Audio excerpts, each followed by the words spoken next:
গেটের বাইরে আইসেই আমরা চিল্লা ডাকাত বইলা চিল্লাইছি। স্বর্ণ অলঙ্কার নিয়েছে, টাকা পয়সা নিয়েছে। এটা পিছন দিকটা কিয়া প্রথমে দুই তিনটা লাইট আমাদের দিকে, আমি ঢুকছি, আমার চোখে দিয়ে মারছে। 5:50 আমি ঘটনা জেনে তাৎক্ষণিক আসছি, 6:05 মিনিটে চলে আসছি এখানে। তো আগাইতাম চাইছি, তখনই আমার দিকে ফায়ার করছে। পিছনটাকে একটাই বলতেছে যে ফায়ার কর, একটাই বলতেছে গুলি কর। এটা হাইতে আমরা দৌড়াইতেছি। আপনি কি এখনো জিম্মিনি? আমারে বলছেন হ্যাঁ আমি জিম্মি। আমার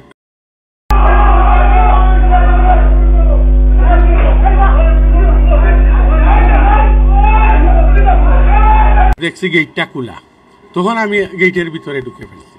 ঢুকার সাথে সাথেই দেখছি ওই পিছন দিকটা কিয়া প্রথমে দুই তিনটা লাইট আমাদের দিকে, আমি ঢুকছি, আমার চোখে দিয়ে মারছে।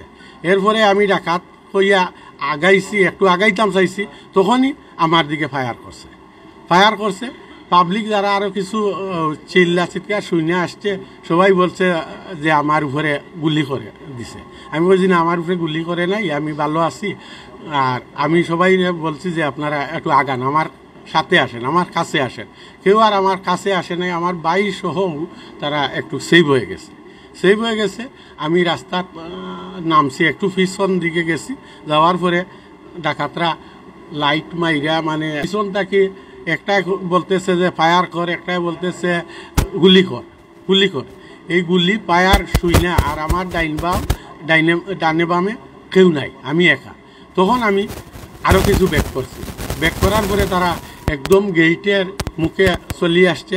আসার পরে আবার বলছে এই ফায়ার করস না, খেলে দা হাতে নিয়ে সেইবে দাঁড়িয়েছি, কিন্তু আমি চিৎকার দিতেছি।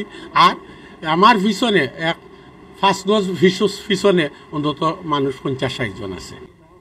দেখছি এলাকার প্রচুর মানুষ, প্রশাসন আইছে। আমার পিছর গেট ভাঙ্গিয়া ঢুকছে ডাকাত দল।